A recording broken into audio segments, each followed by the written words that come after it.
여러분 안녕하십니까, 강신엽 변호사입니다. 강민구 전 부산지방법원 법원장께서 지금 벌어지고 있는 구속 광란, 경찰의 영장 신청의 이 광란, 이 문제점을 강하게 짚고 계십니다. 어제 말이죠, 우리 김성훈 차장과 이광호 경호본부장에 대한 영장이 기각됐습니다. 그런데 참으로 다행이라는 생각이 들면서도 도대체가 그렇게 영장이 기각될 것을 왜 경찰은 4번씩이나 영장을 집요하게 신청했는지, 그리고 또 검찰은 그거를 끝까지 이겨내지 못하고 경찰의 요청에 따라서, 경찰의 압력에 따라서 영장을 청구했는지, 정말 우리나라의 사법체계가 지금 무너지고 있는 것은 아닌지, 우리나라의 사법체계가 비정상적으로 작동하고 있는 것은 아닌지 여러 가지 걱정이 됩니다. 이것이 과연 진실과 정의를 위한 영장 청구냐, 아니면 보복과 분노, 원한, 이런 거에 의한 영장 청구냐. 더군다나 말이죠, 이 경찰의 영장 청구가 경찰만의 뜻이냐, 아니면 공수처라든가 내지는 민주당이라든가 다른 어떤 외압에 의한 내지는 종용에 의한 영장 청구냐. 이런 여러 가지 정말 의문점이 남습니다. 다행히 우리 김성훈 경호처 차장과 이광호 경호본부장에 대해서 영장이 기각되었으니까 망정이지, 그들의 그 반복된 영장 신청에 의한 구속이 이루어졌더라면 그러면 나쁜 전례를 남길 뻔했습니다. 그래서 영장이 반려되거나 영장이 기각됐을 경우 반복해서 끝까지 될 때까지 영장을 친다는 그런 나쁜 전례를 남겼더라면 우리나라는 이제 법치주의 사회가 아니라 야만의 사회로 타락할 뻔했다, 이런 걱정이 듭니다. 그런데 그걸 지금 우리 부산지방법원장을 지내신 강민구 지금은 변호사께서 아주 글을 통해서 잘 짚으셨습니다. 이분은 송백일기라고 계속해서 글을 쓰시는데요, 페이스북에도 그 글을 올립니다. 지금 법원장을 지내신, 그리고 우리나라의 대표적인 원로이신 이 강민구 변호사께서 하시는 말씀을 우리가 깊이 새겨 들어야 된다고 생각합니다. 이분은 말이죠, 우리나라의 법원의 전산화, 전자화, 그리고 법원의 선진화, 이런 거에 굉장히 기여하신 분으로, 사실상 뭐 챗GPT라든가 뭐 이런 쪽 굉장한 그 조예를 갖고 계신 분이죠. 그러니까 판사이면서도 사실은 말이죠, 앞서가는 그런 어떤 기술력, 이런 것들에 대해서 정통하실 뿐만 아니라, 그래서 법원 도서관장을 하시면서 말이죠, 법원의 어떤 전선화, 법원의 지금 전자화, 이런 것들을 거의 이루신 분이라 이렇게 생각하시면 됩니다. 그래서 얼마든지 대법관이나 또 대법원장 이런 걸 할 만한 분이셨는데, 아시다시피 말이죠, 문재인 정부에서 편향성 있는 우리법 연구회 뭐 이런 사람들만 쓰는 바람에 아쉽게도 대법관이나 대법원장을 하지는 못하셨습니다.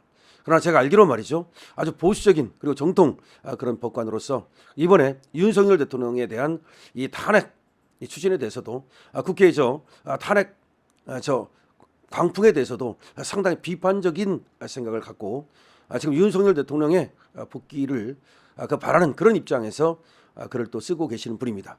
마찬가지로 김성훈 경호처 차장과 이광호 경호본부장에 대한 그런 어떤 구속 광풍, 이거에 대하여 비판적인 시각을 글로 쓰셨는데요, 여러분과 함께 보겠습니다. 반복된 구속영장 청구, 정의를 위한 것인가, 표적을 위한 것인가. 3월 22일 날 쓰셨습니다. 대통령 경호처 김성훈 차장과 이광호 본부장에 대한 경찰의 4차례 구속영장 신청이 결국은 법원에서 기각이 되었다. 구속 전 피의자 신문을 맡은 허준서 부장판사는 범죄 혐의에 대해 다툼의 여지가 있고 지금 단계에서의 구속은 방어권을 지나치게 제한한다고 판단했다. 여기에 대해 증거인멸이나 도주 우려도 없다고 부연하였다. 이번 결정은 단지 2명의 피의자에 대한 석방 여부를 넘어서 우리 형사사법체계의 원칙과 절차적 정당성에 대해 다시금 성찰하게 만든다. 먼저 영장 기각 사유 중 혐의 다툼의 여지는 수사의 방향에 대한 중대한 의문을 제기한다. 형사법상 구속은 혐의가 어느 정도 소명되고 증거인멸이나 도주의 우려가 있을 때에만 가능하다.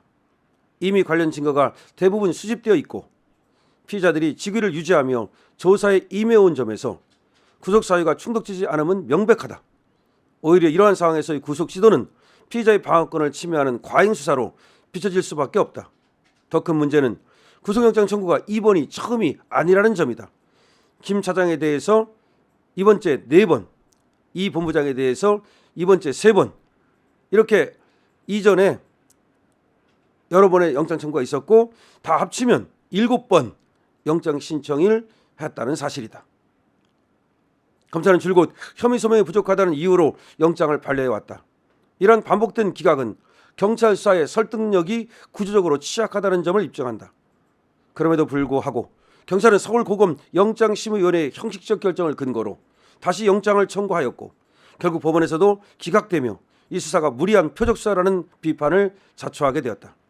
이번 사안을 바라보는 시선에는 경찰과 검찰, 대통령실과 경호처 간 복잡한 권력관계가 얽혀 있다. 경호처가 대통령실 압수수색을 불허하며 충돌했던 전력이 있고 검찰과 경찰 간 수사권 조정 이후의 미묘한 힘겨루기도 엿보인다. 이처럼 수사권의 정치적 긴장이 고조된 상황에서 반복된 구속영장 청구는 순수한 법 집행이 아니라 정치적 목적의 과잉 수사로 의심받기에 충분하다. 특히 수사 대상이 대통령 경호를 책임지는 고위 간부라는 점에서 그 상징성과 파급력은 결코 가볍지 않다. 결과적으로 경찰의 무리한 구속 시도는 실익보다는 손실이 더 큰 결과를 초래했다. 구속 실패로 인해 경호처 비화폰 서버 확보도 어려워졌고 향후 수사는 동력을 잃게 됐다. 윤 대통령에 대한 탄핵 심판 결과가 변수로 남았지만 수사가 정치적 일정에 휘둘리는 듯한 인상을 준 것 자체가 수사의 독립성과 신뢰를 훼손한다. 형사사법제도는 단죄를 위한 수단이 아니라 인권과 공공질서의 균형 위에 서야 한다. 피의자가 누구이든 수사의 목적이 무엇이든 간에 절차적 정당성과 수사의 비례 원칙은 지켜져야 한다. 4차례 영장 기각은 그 원칙이 무너졌을 때 수사가 얼마나 공허해질 수 있는지를 극명하게 보여주는 사례다. 경찰 공권력의 반성과 수사권 남용 자제를 강력하게 요청하는 것은 국민 모두의 요구일 것이다. 경찰 공권력이 반성해야 하고 수사권 남용 자제를 강력하게 요청한다는 겁니다. 이분은 말이죠, 우리나라 사이에 법조 원로입니다. 그런 분이 부산지방법원장까지 지내신 분이 지금 이렇게 말이죠, 이번에 영장 신청에 반복된 그런 신청에 대해서 무리한 보복수사가 아니냐는 의문을 제기하고 있는 겁니다. 그렇습니다. 지나칩니다. 그리고 지금 이것이 말이죠, 과연 진실과 정의를 찾기 위한 노력입니까? 아니면 보복이고 무슨 다른 의도가 있는 것입니까? 수사를 정치적인 목적으로 한다면 그거는 나중에 부메랑이 되고 말이죠, 그 피해자는 국민이 됩니다. 지금은 김성훈 차장과 이광호 경호본부장이 표적이 됐을지 모르나 나중에는 말이죠, 국민 모두나 누구나 표적이 될 수 있습니다. 이번 사태를 보면서 말이죠, 공권력이 남용되면 어떤 결과를 가져오는지를 우리가 명심해야 됩니다. 지금 강민구 지금 변호사께서 말씀하시는 것처럼 경찰 공권력의 반성과 수사권 남용 자제를 강력히 요청하는 것이 바로 국민 모두의 요구일 것입니다. 강신업 TV입니다.